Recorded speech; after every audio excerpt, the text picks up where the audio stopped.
अजून एक गोष्ट सांगतो, हे मी तुम्हाला सांगतोय ना, जे हे गेल्या वर्षभरामध्ये मला एक व्यक्ती भेटली आणि त्यांनी मला ज्यावेळेला एक असं सांगितलं की जरा ह्या गोष्टींकडे तुम्ही लक्ष द्या.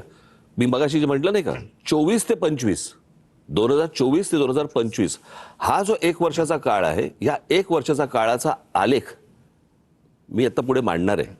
जिथे मला सर्वाधिक धोका दिसायला लागला, म्हणजे हे तुम्हाला 22 ते 23 मध्ये नाही दिसत, 23 ते 24 मध्ये नाही दिसत, पण 24 ते 25 मध्ये जे झालंय ते मी तुमच्यासमोर मांडणार आहे, लोकांसमोर मांडणार आहे. उद्धव साहेब किंवा राज साहेब, हा जो विषय आहे तो अत्यंत गंभीर आहे. कधी काळी महाराष्ट्र हे देशाचं ग्रोथ इंजिन होतं.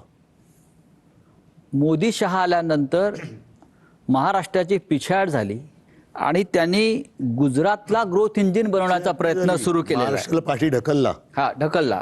म्हणजे ग्रोथ इंजिन गुजरातला केलं. हा महाराष्ट्रावर सूड घ्यायचा प्रयत्न सुरू आहे का? दुसरं काय म्हणू शकतो? नाही, मी म्हटलं ना, जुनी जखम.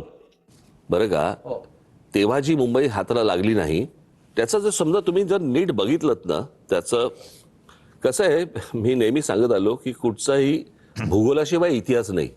तुम्ही जर भूगोल नीट काढलात मुंबईपासूनचा, तर तुमच्या लक्षात येईल की बुलेट ट्रेन कुठून कुठे चालली आहे, ज्याला मी विरोध केला होता त्यावेळेला. माझा आजही विरोधच आहे त्याला. सगळ्यांनीच विरोध केला. बरं का, या सगळ्या याच्यामध्ये ती बुलेट ट्रेन, त्या बुलेट ट्रेन नंतर हे मी म्हणतो हे ठाणा, पालघर हा जो सगळा भाग आहे, हा सगळा तेवढा पट्टा बरोबर गुजरातला लागतो, कारण गुजरातची बॉर्डर आहे ती. करेक्ट. त्याच्यामुळे तुम्ही MMR रिजन जर समजा नीट बघितलं तर म्हणूनच मला मी वर्षभरामध्ये मी हे जेव्हा पाहायला लागलो आता, मला सर्वाधिक धोका दिसायला लागला. 2 खेड्यांवरती आता ते हक्क सांगायला लागले. मधल्या नाही. दुसरं असं आहे की छत्रपती शिवाजी महाराजांनी त्या काळामध्ये सुरत लुटली. सुरत का लुटली? कारण सुरतमधून ब्रिटिशांना पैसे जात होते ईस्ट इंडिया कंपनीला, म्हणून त्यांनी सुरत लुटली.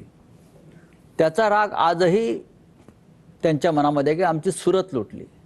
त्याचा बदला म्हणून ते मुंबई लुटतायत का, हा माझ्या मनात प्रश्न आहे आणि मराठी माणसाच्या मनात प्रश्न आहे.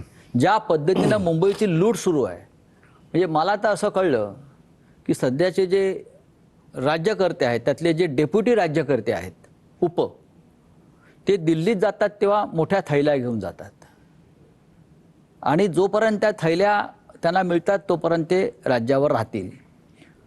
हे थैलीचं राजकारण मुंबईतून अनेक वर्ष, म्हणजे काँग्रेसच्या काळापासून मुंबई ही थैल्या देण्यासाठीच निर्माण झाली की काय, ते आता त्या थैलीचा आकडा वाढत चाललेला आहे. तर मुंबईचं हेच महत्व आहे का कायम, की दिल्लीला थैल्या पोहोचवणं? हेच फार महत्वाचं आहे की मुंबईमध्ये आम्ही मुंबईला आपलं शहर म्हणून बघतो. मुंबईचं नाव मुंबादेवीवरनं पडलंय, सगळ्यांना माहिती आहे. पण हे मुंबईला सोन्याचं अंड देणारी कोंबडी म्हणून बघतायत आणि आता ती कोंबडी ते कापायला निघालेत. मग त्यांनी कोंबडी कापली तर इकडल्या जैन बांधव काय करणार? त्यांना कबूतर, कोंबड्या ते पिसं लावून फिरतील.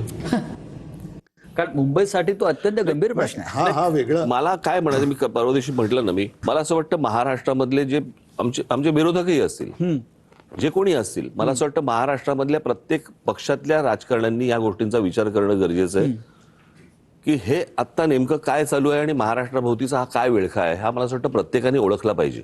तुम्हाला सत्तेसाठी म्हणून तुमच्याकडनं काही गोष्टी करून घेतात किंवा काय करतायत हा नंतरचा भाग. नंतर पश्चातापाचा फक्त कपाळावरती हात मारायला लागेल प्रत्येकाला. जर यांना जर आज कळलं नाही की आपण काय करतोय आणि काय करून ठेवणार आहोत, महाराष्ट्रातल्या प्रत्येक मराठी पक्षातल्या नेत्यांनी ह्या गोष्टींचा विचार केला पाहिजे, वरपासून खालपर्यंत, की आपण हे काय करतोय. मराठी म्हणून सगळ्यांनी एकत्र यायला पाहिजे. नाही, मराठी म्हणून या गोष्टींचा विचार. बघा, आपापले मतभेद सगळे असतील, भांडणं असतील, मतभेद असतील, सगळ्या गोष्टी असतील. मला असं वाटतं, मी मगाशी म्हटलं त्याप्रमाणे महाराष्ट्रापुढे काही नाही. आज ते देशमुख कोणी आज भारतीय जनता पक्षामध्ये लोक असतील किंवा अजून त्यांच्या बरोबरचे इतर सहकारी कोणी असतील किंवा अजून कोणी लोक असतील, प्रत्येकाने या गोष्टींचा विचार करणं गरजेचं आहे. महाराष्ट्र माफ नाही करणार आपल्याला. हो, पण जसं त्या काळामध्ये चिंतामणराव देशमुख निर्माण झाल्याने त्यांनी केंद्रातून ठिणगी टाकली. आपले मराठी जी माणसं आहेत भाजपमध्ये, जे केंद्रात मंत्री म्हणून बसलेत किंवा खासदार आहेत, त्यांनी आदर्श, ते सगळे चाटम आहेत ना. आता तो आदर्श वेगळा आणि आदर्श घोटाळे करणारे त्यांच्या मांडीला मांडी लावून बसतात, ते काय चिंतामणराव.